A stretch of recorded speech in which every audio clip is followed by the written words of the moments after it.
It's showtime. Down to business. I got my wild cherry Diet Pepsi, and I got my blackjack gum here, and I got that feeling. Yeah, that familiar feeling that something rank is going down out there.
And if you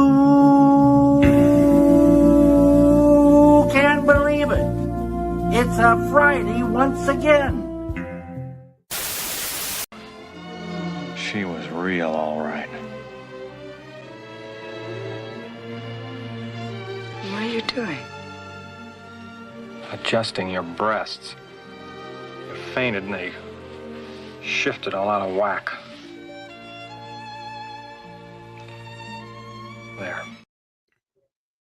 There indeed.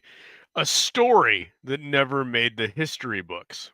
A time caught between brassy jazz notes and bad intentions, where the night air carries with it an aftertaste of ambition left too long on the stove. A teacher turned detective listens for the truth the way other men listen for the last train on the line. A woman who's dead. And critics that haven't spoken, papers that haven't bothered, and a city that has rendered its verdict in whispers. Somewhere, something here is wrong, and in the silence is part of the crime. So step into the mystery tonight, deliberate, and be ready to parse the lies from the echoes, because some stories don't need a claim to matter. They just need someone willing to hear the few notes played just to the side of out of tune. Welcome to the gutter. Everyone ends up here eventually. It is only a matter of time. How are we doing tonight, JP? I'm good, man. I'm ready. I'm ready to box. I'm ready to fight. There you go, man. Well, you're doing well. We are looking at your own work tonight. So this is going to be a first on the gutter. We're gonna do this. Oh, wow. We got the Noirlem. We're talking about Noirlem 2 Listen tonight. But first, before we jump into the book, let's check out the chat, see what we've got joining us tonight. Citizen Ronan has joined us. He says she was sitting by herself. By by herself, nursing a glass of gin and reading the latest trashy dime store novel. I asked if I could join her. Only if you can tell me the title of this book. Noirlem. No dame was going to make a fool out of me. I smiled, tipped my hat, and made my way back out into the gutter. There you go, sir. Awesome One has joined us. He says, war! What is it good for? Huh! Absolutely nothing. Quiet Red Media has joined us. Great to see Quiet Red. I haven't seen him in a while. Hi. Well, good to see you, man. Thanks for joining us tonight. Snugs, as always. What's up, chat? What's up, Snugs? Always good to see you, brother. And we've also got, scrolling down, it's everybody. Everybody's saying, what's up? And who's the co-host again? I don't remember. That would be none other than Raiden Radio, JP, the author of Noirlem. So let's pull that up and talk a little bit about Noirlem. Wait, do we get the background music tonight, or? We do. I gotta put that in as soon as. Oh, here, let me cancel out of this, and let me go over here, and I gotta do the background music. Sorry, this is. There we go. Yeah, we got the background music. Then I gotta move this over to this page, and then we can start talking. Well, before we get into the actual book, let's talk a little bit, JP. This is a sequel. This is Noirlem 2. The link is in the description. You can find this at. I link just to the BarnesandNoble.com and the Fund My Comic sites in the description. But over on the Fund My Comic, you have links for a variety of sources of where you can find this. And you should be able to order this at every reputable bookseller because you do have, this is not self-published. You have a publishing deal with an actual publishing house. Do you want to talk a little bit about how that came to be? I mean, it's something I never really stopped pursuing, is finding proper publishing. But yeah, I hit the ground with this one. It was kind of after Eudaimonia, it was probably my most normal, easy elevator pitch. Saw who was going to be biting, and a publisher picked it up, and I ended up running it through them. And that kind of allows me to, yeah, like you said, like on my webpage, no matter what country you're from, I know there's a lot of people here from watching tonight from Uzbekistan, but if you want to get it, I can find it in your area. So having that kind of global reach is really nice. Being able to tell people that they can order my book at the Harvard bookstore is pretty cool. So yeah, it's not the normal comic book distribution, but so far it's pretty good. And no, I'm not wearing a fedora. There you go. You do open the book. I just want to mention that, and you know what? We should mention this as well. Eudaimonia passed 1.7K, and another news: Barnes & Noble pre-orders are live. That's from earlier this year, but we had that saved, so I wanted to, congratulate you on that. But you open the book with this quote, and so listening to sounds in a space that's vacant, profound and deep. Underground is basements, quiet is kept. What I found was sacred. A sage said silence is the sound of patience. Listen, Shad. Why did you choose this particular quotation to open up the book? Because this isn't your front matter. So a lot of the themes of the book center around listening, and that was it's from a song called "Listen" that kind of inspired me, and it's by a Canadian Christian rapper and poet, and it just seemed really pertinent, and so I really like having quotes in the front of my works, and that one just seemed really fitting. Gotcha. Or so, yeah, either one works. There you go. So the next thing I've got a couple of pages here I want to go through. This is your credits page. Now, was this Chris Selby did some work for you on this? Was this one of the things that Mr. Selby did the design on? He did. So Chris Selby's a friend over on Twitter/X, and so it did good work. I like the layout, man. It really, right away you get a nice vibe. You worked with quite a few people on this. Roll Rourke was your artist, who was on the same artist that you had in the first one. Was your Miriam Yasser was your colors? Was that the same colorist that you worked with the first time on the first book? Yeah, I think pretty much everybody worked on the first book except for Chris. Gotcha. And so we got that, and then obviously, if you go down, you are this is being published by Marcosia. Is that the correct pronunciation of that publishing company? Yep. All right. Yep. And then you make an interesting choice, which is you have 4 chapters, essentially which I would call chapters. Would you refer to them as chapters or Yeah, pretty breaks much. or sections? But you have 4 chapters, and you chose some interesting imagery, and I'd like to talk to you a little bit about, ask some questions about why you chose each individual one, and then we can use your answers to lead in as we go through the story a little bit. Mm-hmm. Your first one is A Belly Full of Heartache, and you've chosen. I should state that this story takes place, I'm assuming, in 1929, based off of the dialogue that's within it, possibly early 1930, but more than likely 1929. So you've got multiple characters that are World War I vets, and you've chosen A Belly Full of Heartache. What's the reason for that in this first opening chapter? So the chapter titles are essentially lines of dialogue that I thought would make good chapter summaries. Okay.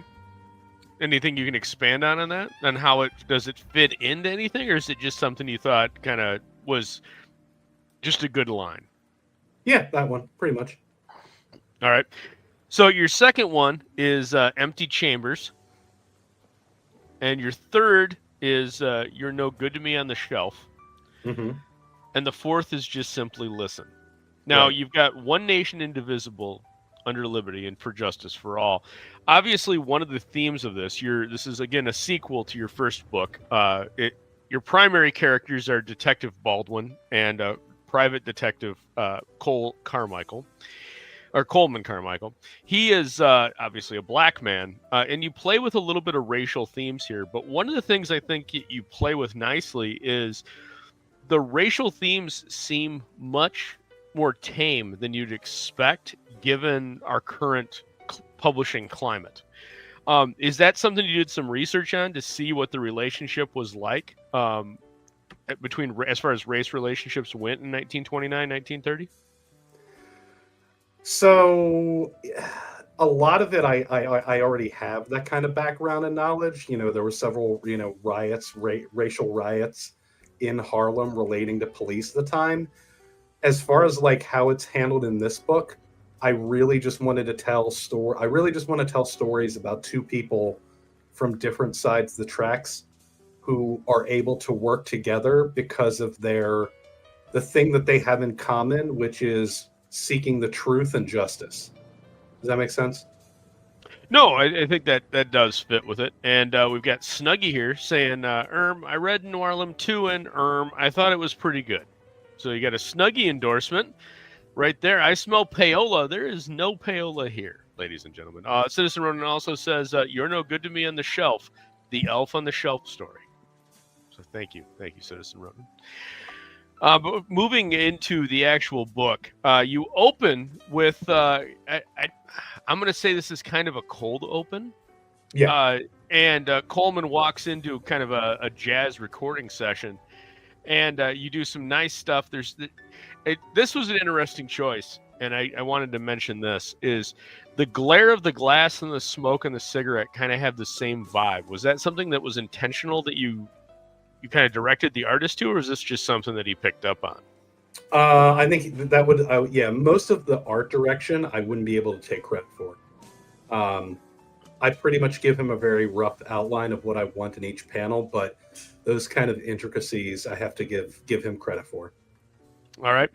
But in this little, and really it's a multi-page setup where you're reestablishing, and I think arguably you spend just a little too long doing it, but you're reestablishing that your primary protagonist, Coleman Carmichael, is a great detective because he's almost like Columbo. He's aware of everything that's going on around him, right? Mm-hmm. And to your credit, Fat Black Max, who is a fat black man named Max, dies. He's murdered. And Coleman immediately solves it. The police show up, but he understands. And if I could go to the page where he solves it, it's we have got this right here. It's Gus, play that last take back. can't none of y'all hear this because y'all don't know what it is to listen. And Baldwin says, I don't understand. And Coleman says, Shh, listen. And you do this thing with just the music notes. I really like the music notes. That was a nice touch. It's just, it adds a little something to those static pages. But we get the, we go to, and I also have to say this. You've got this great thing where Coleman has already unmasked who the murderer was. And then they're asking him, well, how did you figure that out? And Baldwin responds with, and I quote, Mr. Weiss, this is Coleman Carmichael, a detective who's quite adept at piecing together events that happen right in front of him involving people he already knows. Yeah, so we're picking up on their kind of antagonistic ending to the first book. Yes, no, I like the fact that Baldwin's a little bit of an asshole and Coleman's a pretentious fuck, and I like the relationship there. You're really doing a good job in the writing to establish that. But I love that answer by Baldwin just to be a dick. And then so we go down to this where Coleman explains how he knew it, and it's right here. And Fat Black Max was such a good guy that he was playing just a little off tune. And he was playing CBFD, Chester Blake, Florence Dawson, CBFD. That I gotta this is a fucking Mike moment, man. It's a little heavy-handed. I would call it it's a little bit of silly and a little bit of whimsy. I would call it. I think that I get that. I just it's a hard. By starting off on that foot, I think you're doing yourself a disservice for the rest of the story because the rest of the story is solid, man. And this just seems like it is whimsical, but I don't think it's doing your character a service. You know what I mean? Like it's a little too on the nose that like he was like, come on, what was he gonna do if her name was Zelda? But I mean, it's kind of in character, in universe, because I don't think it's any more or less silly than the conclusion to the first book being to sell haircuts. Okay, I'll give you that. And so then we move on down, and we introduce Mr. Weiss, who obviously white in German is Weiss, so we're established he's Mr. White. You're playing kind of fast and loose here with the race relation thing. Is really? that... I don't think I could have made him any more of a Jewish stereotype. Ari Weiss. I know you've got Ari Weiss and Fat Black Max. Who? So you're doing it nice, and I did like this too. That as Ari Weiss is asking, what did you say your name was again? You got Baldwin walking out, kind of doing him a solid, and like appreciate the assistance as always, Coleman Carmichael, throwing that out there. That I like that moment. I like that exchange. But then as we get into the meat of the story, we move into a couple of things. I'm going to scroll down here a couple of dozen pages. And we get to this line, and I wanted to ask you about this as well. Oh, where is it? 24. Yeah, you're telling me the Emancipation Proclamation was 66 years ago, and yet somehow he purchased me by giving someone else money. And this is the play on Weiss has come in and is starting to throw his wealth around to get Coleman to work for him, because at one of Coleman's parties, they were having a big get-together, and a woman decided to take a swan dive down into the back end of a Studebaker. And there's your inciting incident right there. I like this page too. If I could scroll out a little bit, I want to talk a little bit about this. This is a really nice page layout. Like, and you do this a couple of times, and this was something else. This book is over 90 pages. And you've got a nice encapsulated story, but you do there's an inordinate amount of pages for a guy that can write as well as you do, that you really don't have a whole lot on the page for dialogue and really you don't use any narration. Is that an intentional choice? Yeah, I mean, I definitely like to throw those in, and I almost look at those pages as just kind of being almost like a jazz solo. What do you mean by that? Could you elaborate a little bit? No, Okay. I'm trying to give you a little bit of leeway here, and you're not taking anything with it. So, yeah, I know, but but yeah, I'll always take the opportunity. Hang on, you're. I don't want you to gloss over something because it's probably one of the best forms of irony I've ever put to paper. When the lieutenant tells Jay Baldwin about the case, I think it's down a bit. Oh no, it's right here. yep. Um, This the half a body one. no, it's after that when the lieutenant tells him about the case, and he tells him that there's another private dick involved, and hey, maybe if you're lucky, he'll do all the work for you, which is pretty much what happened in the first book. Ah, yes. This Weiss character has his own detective working the case. Baldwin answers, "Who? Some private dick. With any luck, he'll do most of the work for you." Ha ha ha ha. Come on, that's great irony. It is good irony based off the first book.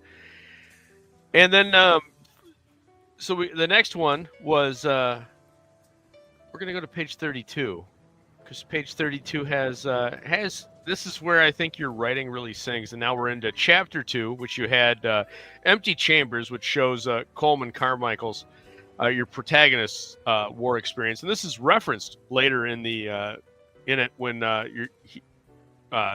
Detective Baldwin and Carmichael are speaking to the woman who dived off the top of the building.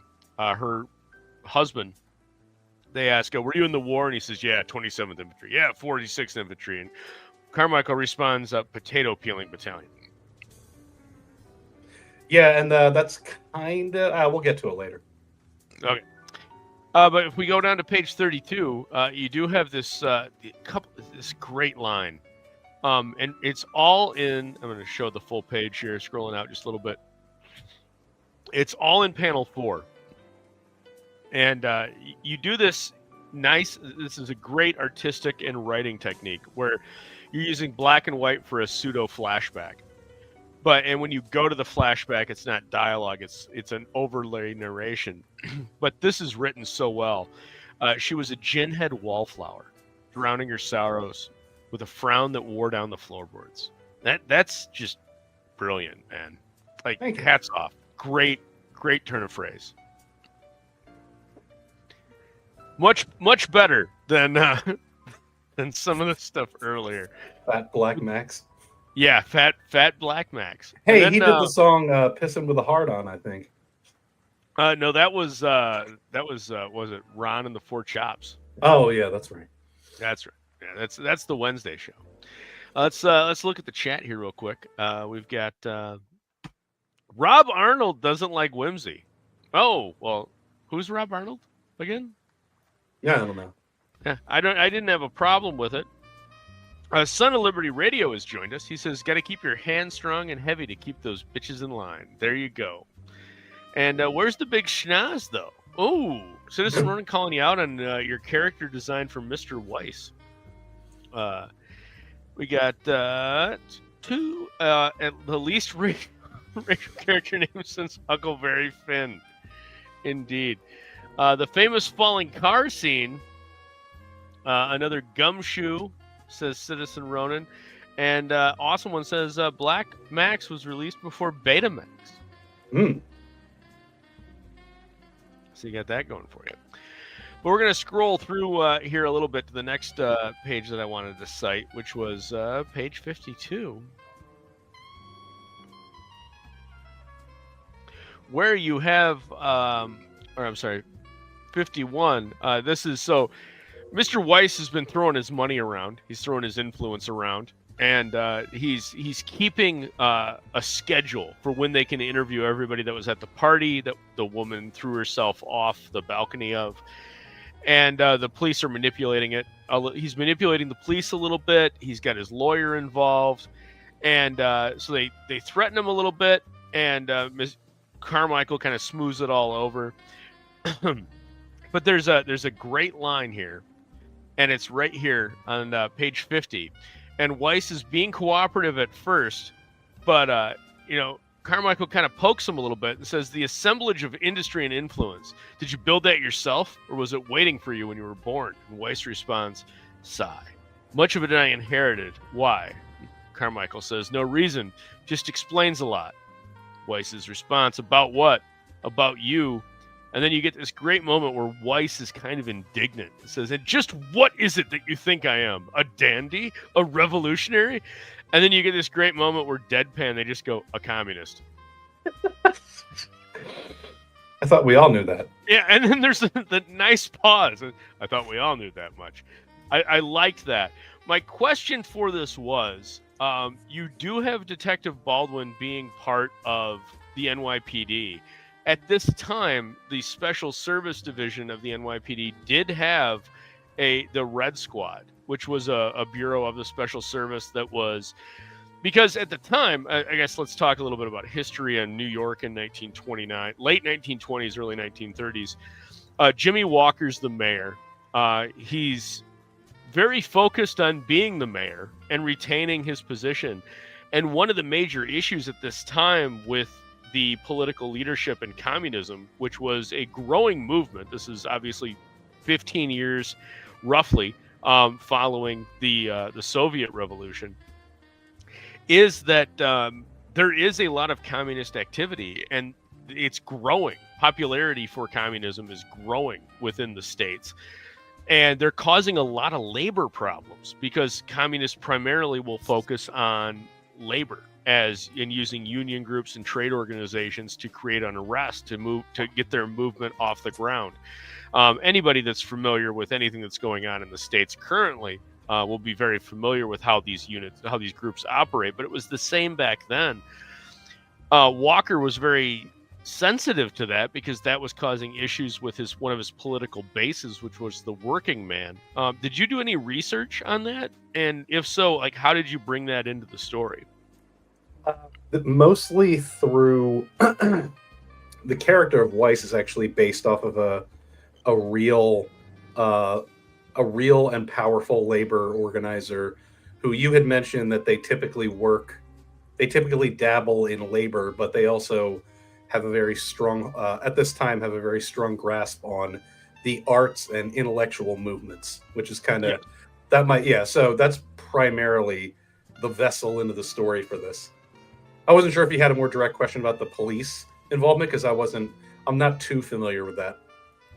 Okay, no, that was the question. Is the follow-up was going to be like, you've got an obvious communist, and the lieutenant's trying to do this, but he would have political pressure from the mayor to, if this guy's a communist, Tammany Hall should be pressing down on him to, like, what the hell? Like, why are we letting this guy do anything? Like, yes, he's got power, and he might have enough power to, like, push around a lieutenant, but the mayor's office should be coming down on him for just upsetting the norm.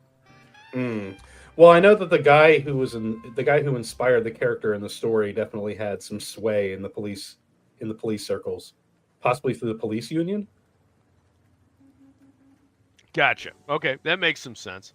And then you've got this, and you've got the Detective Baldwin's boss comes in and says, but your dancing circle's so high that even I can't help you. And Baldwin responds, why is everyone talking about dancing? Yeah, I think that's the third time people made a metaphor to dancing. Yes, and then the lieutenant turns to Carmichael and says, who the hell are you? And I love this. Carmichael goes, oh, come on, this is the third time we've met. Yeah, I think there's a lot of just humor and references for people to people who read the first book are the only ones that would get these. No, they're great. They're great little callbacks. They work in context because one of the things, Carmichael does come across a little bit in how you write him as a classic Denzel Washington angry black man character that doesn't feel like he's getting the respect, and it's played over just a little bit. But here, I think you do a lot better in the second installment than the first. In the first, he seems kind of like abrasive. Yeah, just abrasive. Here it's done more for comedic effect, where it's like, yeah, I'm abrasive, but he's got a little bit of a sense of humor about it because it happens all the time. Yeah. And it makes it it's not, here's a great example. Like Leslie Helland is all over the media right now because she's trying to rejuvenate her career at following the absolute disaster that was Disney's The Acolyte for Star Wars. But like in her writing for The Acolyte, like everything was just in your face. Like every moment that she could, she was just rubbing your nose in whatever message she wanted to do. Here you're doing it with a little bit of comedic hand, and I think it works a lot better in that manner than what you were trying to do in the first one, if that makes sense. Yeah. And we've got Belmont Press joining us. Always good to see Belmont. Hope the kid's doing well, Belmont. Hopefully you should be getting some sleep by now. I'm hoping. And we've got a little bit more, but before we get into that, I think it's one thing we haven't done is support our sponsors, and one of our sponsors is of course Orange Juice. So we're going to take a quick little intermission, and we'll be right back. Yeah.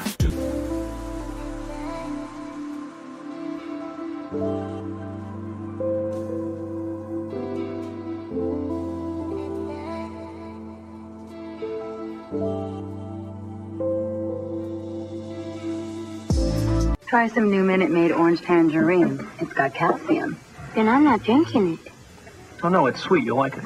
I don't believe you. Well, then who would you believe? I don't know, Robert Loggia. Whoa, Robert Loggia. Billy, your mother's right. New Minute Maid orange tangerine tastes great. It's got as much calcium as milk. If you say so, Mr. Loggia. Yeah. This is great. Enjoy your breakfast. New Minute Maid orange tangerine with calcium. Yeah. But so going back to your story, and this is a little bit farther in, you've got this page, and I wanted to ask you about this page. This is an interesting choice because the page preceding it is a little dialogue light, and we're just establishing that the people that were tailing Carmichael and Baldwin up to this point have left, and then we emerge into a page again that has no dialogue. But you're not really doing anything here. Like what's the intent of a page like this for you? The intent was to because this happens earlier in the book where it's like no more than one or maybe 2 pages going back and forth between Coleman's perspective and Jay's perspective. And what I was going for here was cutting to Jay at the office, and there's a I don't think it came across very well on this page, but he's kind of on the outs. So panel 3 is showing his superior giving a case to those 2 knuckleheads from earlier and then shutting the door. And then cutting back to Coleman to what he's got going on, and then back to Jay. But I don't think this page worked too well in just kind of setting that tone. Okay, and then you go from that, and this is the other thing. You transition from the police department right into Carmichael, I'm assuming at the commodity exchange. No, this is at the lunch counter across the street from the commodity exchange. Okay. And he's talking to a trader about how everything works, which I like that. This is one of the things that Carmichael doesn't just know how commodity trading works. Like, he has a general idea, as any individual that's semi-intelligent and has read a little bit does, but he still goes and talks to a commodity trader about, like, well, what's spot? Like, what is 75 cents for a bushel of corn? Is that a spot that's normal? And the guy's like, I guess. Like, oh my God, that explained why he just threw himself off a balcony. But I like that. It shows your detective character actually detectiving, which is in line with like your Raymond Chandlers and Dashiell Hammett's, where you actually have those moments where your detective is doing that groundwork with a base level of understanding. I liked this. I thought it was a really good page. But I did have a question. Going through to this, you then get to this, and you do this again, where our 3 leading panels in are quiet. We've got no dialogue. We've got no narration. Is this... And you do this a lot leading into some pages. is this a technique that you enjoy? Is it are you doing it for dramatic pause, or what's your intent? Well, it's kind of the same thing I said before. It's that tone of him being on the outs, and nobody at the station is talking to him, which is why there's no dialogue, and him having to go ask the lieutenant, like, "Hey, what's going on?" Okay, so it's just about that, and then in the final panel, he pulls a disappearing act. The lieutenant is looking at him, and then looks down, and then in the time it takes him to look down and look up, Baldwin has dashed out of the room. Yeah. Is that? Are you implying anything about the detective in that instance, or is that just for convenience of story? I kind of wanted to direct it like a scene, like if that were to happen in real life, because he knows those two other detectives are complete knuckleheads, and he just kind of dipped out of the room and was like, "Okay, well, they left the file right here." All right, and before we go any further, I want to ask: do you mind if we ruin the turn at the end of the book, or do you want to hold that? Fine. Okay. So at the end of the day, we move into chapter 4. We get the resolution, and the resolution is a little convoluted in how you get there. Oh, but only a little? Yeah, it's just a little. Where's Mike? We can pull Mike back up for that one. Just a little. But essentially, the woman that threw herself off the balcony she's the twin. It's two brothers married two twin sisters, and basically the twin sisters have been trading off between the two, and then one of the brothers throws himself off, and so it's revealed that, oh my God, the one twin got pregnant, and then the other twin realized she'd be stuck, and she'd be stuck in the country, and that's not who she was, and I still don't understand why she killed herself. What do you mean? So she killed herself because her and her twin sister had been swapping between these two dudes, the two brothers, back and forth. The other sister gets pregnant, so now she realizes that she's stuck in the country. She's gonna be, instead of like spending half her time living it up in New York City and half her time on a farm in South Carolina, now she's just gonna be living her life in South Carolina. She's gonna be living on a farm for the rest of her life. Right, and I just didn't. And maybe this is fully on me, because God forbid, everybody knows, including Mrs. Aldous, the last thing I understand is women. But she kills herself over that? You know how dramatic. Well, I mean, at the beginning it says, she loved the city. Right. Okay. Like there's that scene talking about how like she would get so excited she couldn't sit still, and she loved coming here. Of course she did. She's going to get to stay there. He just didn't know that. Plus, it's a mystery involving twins, so it has to involve some kind of like swapping or something to do with them being twins. Right. And then the one sister that is pregnant turns out to be 30 weeks along, but they go to this. They essentially swap. They visit the city twice a year. Right. So that's the other reveal. The other reveal is that she would have been in South Carolina when she got pregnant. Yes. So the living brother that doesn't kill himself is indeed the father of the living sister's child. Yes. And I did like how that was handled. That Coleman's like, I think they got a lot to figure out, but I think they'll get there eventually. Like, because obviously they got along enough to have a baby. So we're. Yeah, I kind of liked keeping that as just the two of them quiet in a very empty room. Yeah, but like the kind of lasting image. But before we get to that, in the middle of the story, we get and this is reiterated, and I think this is where your writing really does a good job. Is in the, it's really Act 3, but how you've broken it down, it's Act 4, with your 4 chapters. You get. The one living brother says, but you don't want to even listen. And Carmichael screams, what? And then I liked her reiterating it and screaming it. He said y'all don't listen. Yeah. The y'all being very important. Right. And then you get that great look from Carmichael and it clicks. And that's when he figures it out. And I like that a lot. That was good because even I, as daft as I am, I clued in at that. I'm like, oh, she said y'all. Like, she's supposed to be the city one, but she's not. Like, that was a good catch. I like that. And then we get further in. They go back to the apartment, and then Weiss shows up with the goons, and he does a great. I loved this moment where is it? Carmichael lets the goons in.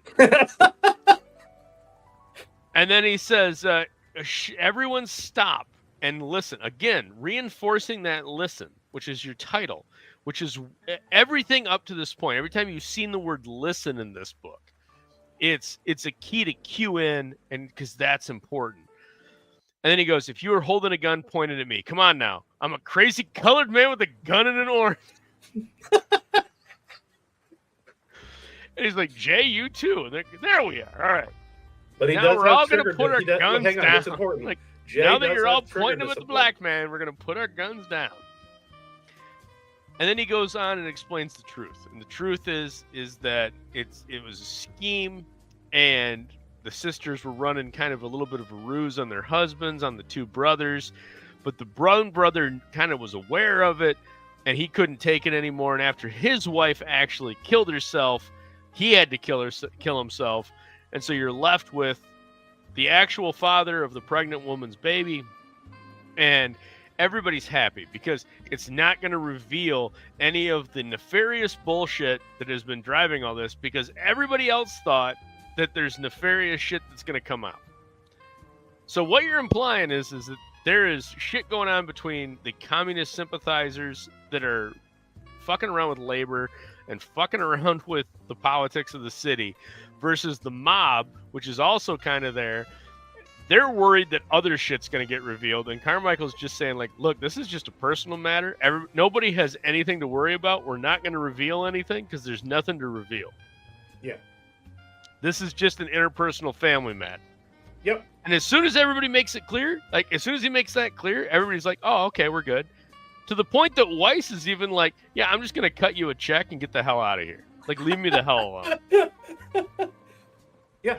Which is kind of the most anticlimactic ending. Like, it's a very humanistic ending. It's very much in line with how you write. But do you understand how it's kind of like a little bit of a rug pull? Yeah, sure. Like, there is no overarching conspiracy. It's like an anti-Columbo ending. Yeah, I can see that. It's just two sisters that were basically like, hey, I want to bang both brothers. I do too. Let's do that. Yeah, that way we can both live in the city most of the time. So that was a little wonky, I thought. But I like the ending. You do a really poignant ending that hits to the heart of that, which is she was obviously in Charleston with the other brother that's living when she did get pregnant. And I liked that. That was a nice turn that these two people have to reconcile the fact that, they're there. So that was nice. So I want to ask you, kind of closing out the book, do you have any other anything you want to say about that before we go into kind of some closing questions and a little bit of a discussion on it? Yeah, so there's kind of a I may have spoken to you about this before, but there's kind of a meta narrative that resolves right here that nobody is ever going to get unless you hear these words coming out of my mouth. But the chapter pages, like you mentioned, it shows each of them at war, and then each of them coming home from the war. And the chapter 4 title page is actually taken from a famous photograph of a Black World War II soldier kind of coming home and walking in front of this poster. And like the meaning behind it is basically like, where's the America that I thought I was coming home to? And so they both pull out these things that they've been reading, and it's revealed that Coleman has been reading All Quiet on the Western Front. And Jay has been reading a copy of The Crisis. That issue of The Crisis has an article in it about how Black World War I soldiers were enlisted, they went over, but they weren't allowed to fight. which if you're somebody who went through the hell of World War One, it probably sounds like you didn't get to fight. Well, you were lucky. Do you know what we went through?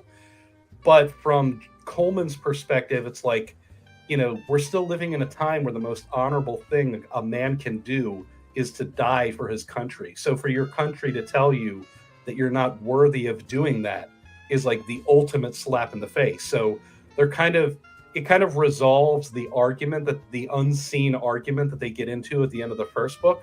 And this is that resolution. And nobody is going to get that unless they hear this, because it's so buried in the text and obscure that unless you happen to be somebody who's ever read The Crisis and All Quiet on the Western Front, it would probably just go right over your head. Well, I think it is it's a foul ball off a bat and how you do the All Quiet on the Western Front, because unless you have a high-res copy of this, you can barely make out that it's All Quiet on the Western Front. Which is interesting too, that it's All Quiet on the Western Front, because you've selected to pick 2930 as your general timeline, which that was only published a year prior. Right. But it's out. Oh no, it's out, but it's just, man, did it have the circulation? I don't know that. Was it a book that would have had that level of circulation already? Oh, I think it was already banned in Germany at this point. Okay, but being banned in Germany, did it have the circulation in the States? Yes. Okay. And that's something I can't really speak of, but we do have some people joining us. Kayla has joined us. She says late but here, so good to see you, Kayla. And she says, "Is the father the black man?" No, JP. Why would you think that? JP did not choose to do that. Who do you think I am, John Malin? Son of Liberty says just one more thing, and it does. This is what works about the ending of Noirlem 2. It does have that Columbo, just one more thing ending. But it's not related to the mystery. It's related to the relationship between Baldwin and Carmichael, which is the essence of what these books are, essentially. It's the buddy cop, essentially, that you're building up to. And I'm assuming that's going to continue if you do Noirlem 3. And then Dean James from ComicsMate, if you're looking for any kind of commission, Dean is currently fully open for commissions. He's also posted a couple of pieces for sale over there on X or on Twitter, so go check that out. And Dean says, "Oh, Noirlem, like Harlem. I get it." So there you go. But so we close that out on the relationship, and then I want to talk. I'm going to close this, and we're gonna move that, and then I want to talk about your final scene here, because I think this is my favorite page in the entire book, and it's Carmichael walking back into his classroom. And I'm not sure what your meaning is by this. Are you implying that Carmichael's done being a detective? Because earlier, Weiss paid his rent for quite a ways ahead. He was kind of ducking the landlord and looking to, because he was behind on his rent. And it's that classic line, like, you're not going to get the front rent if you're not going to get any back rent. Yeah. But rent's paid. He's got his place, but then why does he walk into a classroom? In the first book, he was teaching students. He was like a tutor, and he had some desks, or he didn't have desks. He had chairs. But you can see here, that's a full-on chalkboard. He's got some nice-looking desks. He's got the furnace there in the center. And he's, at the beginning of the book, he had the words Coleman Carmichael on his door, and now he's scraping them off. Okay, so that's what he's scraping off the private detective. Yeah. Okay. Yeah, so in the first book, he's a tutor. In the second book, he's a private detective. That's not really working out. I think I like the idea of him maybe having a different job in each book. Okay. So he's just trying to find something. He's drifting from thing to thing, trying to figure out. And I think if you're trying to get that across, I think what you do is on the upper left, we have a shot of the text of the door, and it's, Coleman Carmichael, private detective, and then you see him in the main image scraping it off, and then in the bottom right, it just says Coleman Carmichael. Mm. And that's how you close it out. I think that brings your point a little bit more further home than what's going on here. Because this was a little confusing. I love the page, though, because it's a great ending page, because it leaves the story on a pause, and it does that thing. You've always been really good at this in all of your books in all the books that I've purchased. I missed the How to Die one, and we're not going to talk about How to Die. But you always do a good job of telling a concise and complete story. But you always give me a little bit of an out at the end of, I'm going to throw a line out in the water and see if I can hook something. And that's this. This is that, where do we go? Life still moves on for Coleman, and here's where Coleman's at. He's still floating. This is what you thought, if you read book 1, you would assume that this would be his career choice, because he's a very observant character. He's got that Sherlockian style of deduction, but it didn't really work out. He wasn't able to pay the bills, so he's got to move on to something else. And that, I think that's, you need something that's a little bit more poignant to bring that across. The page works, but I think you just need to add those two things, and I think it's a home run. Cool. So to close out here, before we end the show, where does Coleman go from here in the story? Is there going to be a Noirlem 3? Yes. It is going to be. It's going to be called A Haunting in Flatbush, and it's going to be a little bit more Poirot. So a little bit more Agatha Christie in its procedural drama. Yeah, but I mean, obviously with a bit of a twist, a little bit more Harlem flavor. I think there's going to be a character. I don't know what I'm going to do with him yet, but I like the idea of a character who is a fake general, like an African general, but he just has this kind of hodgepodge of military gear, and he's really just a fake. Okay. Good deal. Is there anything else? Is there anything that we didn't touch on that you wanted to make sure we referenced at all in Noirlem? No, that was very thorough. My ass doesn't hurt that much. You made you raised some good points. Yeah, I would definitely. This is a definite recommend for me. I would say. What about you? Really? I would say this is a recommend. I enjoy your writing in general. I think you're a fantastic storyteller. Sometimes I think you do a little bit better of a job in storytelling when you're just doing like a recorded story than you do with the written word. But you do a really great job of encapsulating characters, and I think that's between Noirlem, just Noirlem, and the Noirlem Listen. One of the things that I really enjoy about your writing is how you create a character and then you harness that character. And I still find it incredibly interesting in our time, with your political leaning, as much as I understand it, that you have chosen to make your primary character in one of your flagship titles a black man, and to make him a based black man that is extraordinarily anti-communist. Yeah, well, I mean, that's kind of those time, were all my favorite writers at that time. Were exactly that, and they were basically excommunicated from the movement.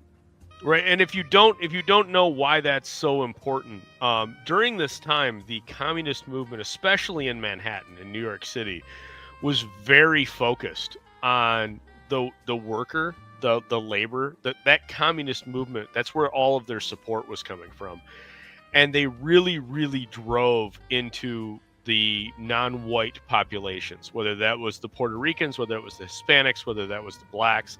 And yes, I do differentiate the Puerto Ricans from the Hispanics, because if you're not an idiot, you understand there is a difference between the two. But that was their primary focus, because they were the communists are always looking for any wedge issue they can drive, and they will always use race, and they will always use economic status as wedge issues to try to drive any kind of semblance. And you do a really good job of showing that in both Noirlem 1 and especially Noirlem 2. But I really like the fact that that great sequence where Baldwin and Carmichael both say, you know, a communist. Like it's so refreshing. Instead of, because anybody else that's setting a book in the 30s is one going to just use Nazis. Yeah. And two is always, regardless of the fact that you're setting this in 2930 and the Nazi Party hadn't been established yet, would just use the Nazi thing because it's you don't have to do any legwork with it. But if you're going to use communism, you actually have to do a little bit of legwork, and you do that. You explain who Weiss is. Little heavy-handed, like I said, making his name Mr. Weiss, but you do a good job with it. So my hat's off on that.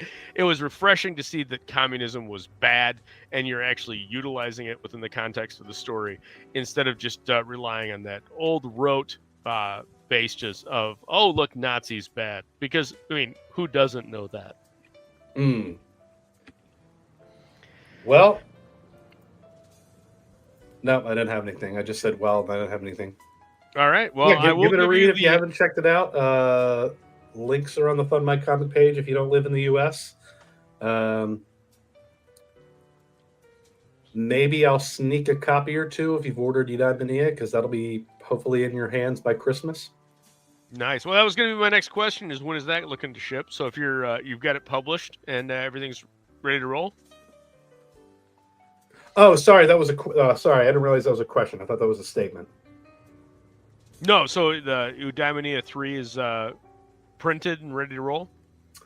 It is on the way. I thought it was going to be here today. It'll probably be here early next week. I'm going to be heading home for Thanksgiving, spend a little bit of time with family. As soon as I get back, I will get started on shipping. Which leads us into next week is Thanksgiving. Starting last year, we did our Threes Giving, where we talked about a number of books that kind of used Thanksgiving as a framework. This year, we will not be doing that. As JP said, he will be visiting family back in Philly. So while he's doing that, I will be here next week, and I will be talking about a book that I am thankful for. It's one of my favorite books. It is Sandman Mystery Theater by Vertigo Comics. And we will be doing a little bit of an overview on that, but specifically focusing on the only annual for that series. And it's a beautiful book. It's got multiple artists that were working on it, and it's going to be a lot of fun. So looking forward to that. But without further ado, I will be dropping the link for the back room if you'd like to join us in the chat. If there's nothing else, JP, you have the last word before I drop the outro. Euphemisms for crime was my other favorite line that I don't think we got to. I do not think we got that. There's a lot of good lines in this. Again, my hat's off to you, man. You're a good writer.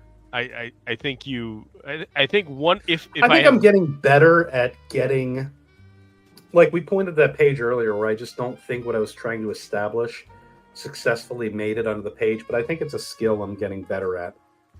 Well, I think comics are like anything else, and I often don't give you nearly enough credit for your comic knowledge. But I think one of the things that really shows through in your structural layouts of everything that you've done is you understand story fundamentally really, really well, and you tell a great story. And thank you. I think this book serves as a great example of where it's a good story. It's a fun read. It's a quick read, but it's a fun read. And I don't think it's a book that you're going to go back to multiple times and go like, man, I always loved that. But man, it's entertaining. It's fun. It touches all the bases, and you're hitting the context of a good story. And I think it's a growth over Noirlem 1 that at times felt a little forced. I think this one flows a little bit better. So my hat's off to you, man. This was a win. I enjoyed the hell out of this. I did buy it. and I'm looking forward to it. Well, So it is a record. appreciate it. So the link is in the chat. If you'd like to join us in the back room following the outro and we go off air, you're welcome to. Basically, just every week in the back room, we shoot the shit with our fans. If you want to join, but yeah, thanks a lot, JP, and have a blessed Thanksgiving, man. Oh yeah, you too. Enjoy your time back home, and we'll catch you in December. Yeah. When we're going to talk about nothing other than Christmas-oriented books. Muppet Christmas Carol. We will be covering Muppet Christmas Carol again, because I have thoughts that weren't covered last year. So there's that. Plus, it's Michael Caine, and we can't get enough Michael Caine. But from us to you, that's going to be doing it for us tonight on The Gutter. Have a wonderful evening, and we will see you next week. This is blood for blood and by the gallons. This is the old days and the bad days, the all or nothing days. They're back. There's no choices left.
You're still here?